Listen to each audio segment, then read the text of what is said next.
Welcome back. Quick question. If you had to choose today, would you trust dentures or go all in on dental implants? Most people think they already know the answer, but here's the twist. What you've been told might be incomplete. I'm Rasim, and with me is Dr. Esma, who sees the real outcomes every single day. Stay with us, because in the next few minutes we'll reveal the trade-offs dentists don't always spell out. Thanks, Rasim. Patients often arrive confident until we dig into comfort, bone health, and long-term habits. The surprise isn't which option exists, it's who each option is actually right for. One choice can quietly change your bite and jaw over time. The other can feel perfect until a hidden detail appears. Exactly. And if you're thinking, I'll just decide later, that delay can be the biggest decision of all.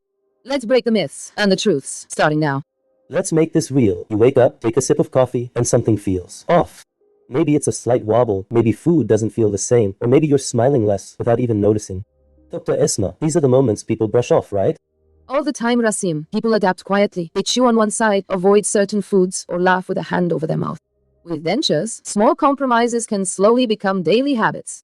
With implants, the issue is different. Patients assume once it's done, and stop paying attention. So either way, there's a hidden cost nobody talks about: comfort, confidence, and routine. Exactly. And the earlier you recognize these patterns, the more control you keep over your smile and your lifestyle. This is where it really hits home. We're not just talking about teeth, we're talking about how you show up every day. Dr. Esma, you've seen patients who waited too long. What changes first?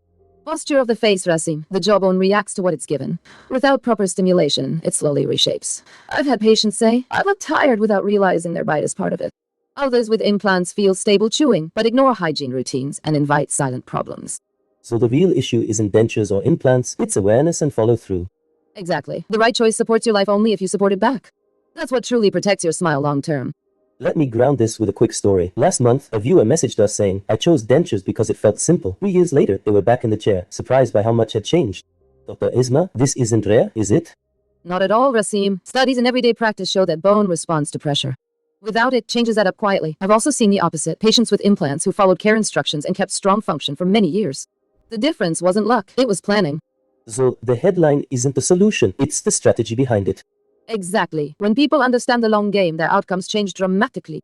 Alright, Dr. Esma, let's put on the lab coats for a moment. When dentists talk science, what are we really comparing under the surface? Great question, Rasim. The key word is osseointegration, the process where bone cells bond directly to an implant. That mechanical stimulation tells the body, this tooth is real. Dentures don't send that signal. Over time, the jaw adapts to less load, which can change structure and stability. So implants speak the body's language, while dentures rely more on surface support. Exactly. But science also says success depends on biology, habits, and follow-up. Understanding that triangle is where smart decisions begin.